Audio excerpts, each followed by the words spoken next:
E aí, já pensou em ganhar muito dinheiro com um canal de corte igual esse daqui que você tá assistindo? No primeiro link da descrição temos um aulão para você que quer começar um canal de cortes e faturar muito aqui na internet. Também teremos planilhas que irão te ajudar na hora de organizar a produção do seu canal. Tá esperando o quê?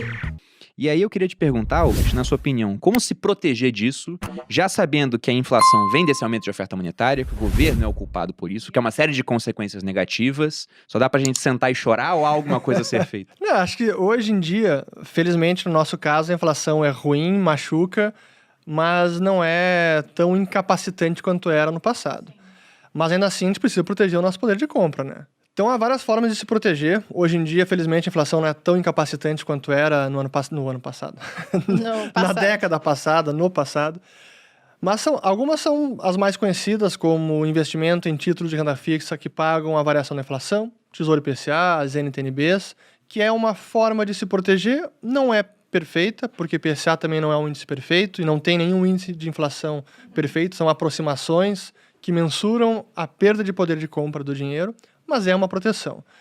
Moeda forte, investimentos em moeda forte, ou até mesmo, dependendo do momento, ter diretamente moeda estrangeira, que a gente fala moeda forte, mas hoje é tudo mais ou menos fraca, né? Eu diria que a moeda menos fraca, né? Moeda forte é só ouro e Bitcoin, na minha opinião. Mas esse é tema para depois. Investimentos em ativos reais também, né? Que não podem ser inflacionados, é imóvel, é commodity como ouro. Empresas também, em ações, são boas empresas. Eu prefiro muito mais investir numa empresa que produz algo realmente útil e que vai ter uma renda e vai perdurar ao longo do tempo, do que simplesmente comprar apenas título do governo, ficar financiando o governo, que eu faço com muito pesar. Ter que ficar comprando título do governo é ruim, dói. Mas acho que essas são algumas das formas. E sempre pensar em ter alguma diversificação e saber que são formas de proteção, mas que não existe uma blindagem, proteção perfeita. E claro que a gente pode sofisticar mais, né? Tirar dinheiro do país, ter ativos fora daqui, em outra jurisdição, porque a gente começa também imaginar cenários menos legais, para dizer assim.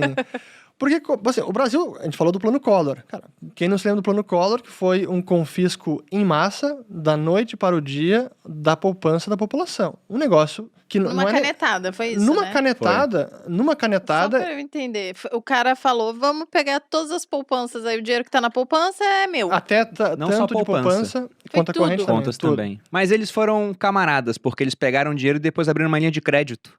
Onde os empresários, por exemplo, que tinham que pagar folha, né, podiam tomar recurso emprestado do governo. Entendi. Agora E que eu já roubei o seu dinheiro, também, você pega emprestado comigo. Amor, é um confisco, não é um roubo. Por favor, né? Um empréstimo compulsório. Né? Vamos tratar as coisas como realmente são. E além disso, também alguns empresários, né, sonharam, coincidentemente também eram amigos do presidente. Vale falar isso, não é uma coincidência.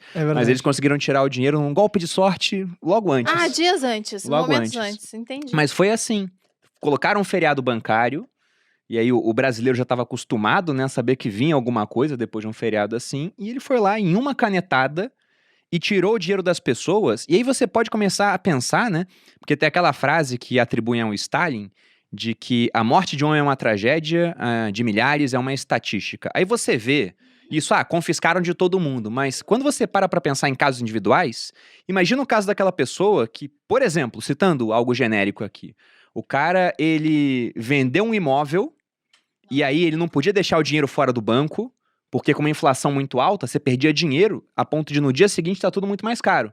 Então o que acontecia naquela época era o investimento chamado overnight. Você colocava o dinheiro no banco no final do dia, filas imensas no banco, para tirar no dia seguinte. Então o cara vendeu um imóvel para comprar um outro, por exemplo, né? Às vezes deu sinal. Imagina essa situação. E aconteceu. E aí no dia seguinte, aconteceu com muita gente. Várias negociações do Brasil. Não tinha mais o dinheiro. Então teve gente se matando. Uma tragédia completa. Aí o cara veio pedir desculpa outro dia, né? É melhor do que não pedir. Mas isso resolve?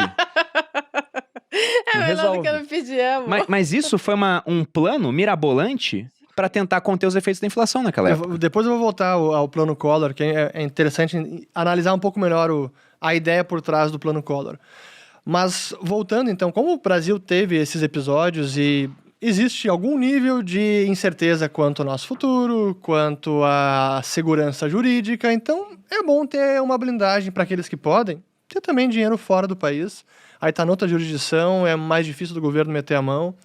Então, acho que essas são as formas, mas não tem blindagem perfeita. Sobre essa questão de ter dinheiro fora do país, por exemplo.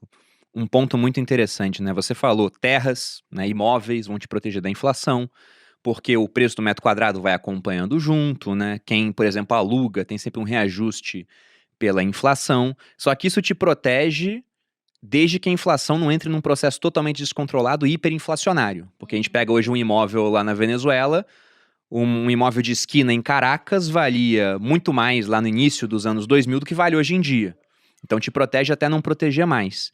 E pensando naquele ativo, que não necessariamente significa que você está tirando dinheiro do país, mas tirando o país do seu dinheiro, que é o Bitcoin.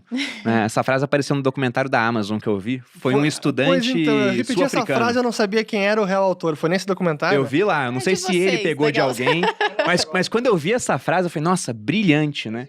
E era a história do estudante sul-africano, que ele começou a ler a escola austríaca, daí ele falou, caramba, né? E aí ele conheceu o Bitcoin e falou, nossa, tem tudo a ver com o que eles falavam. Até uma frase do Hayek muito conhecida, onde ele disse que de algum modo a gente precisa criar alguma coisa que o governo não possa parar. Infelizmente ele faleceu muito antes do Bitcoin.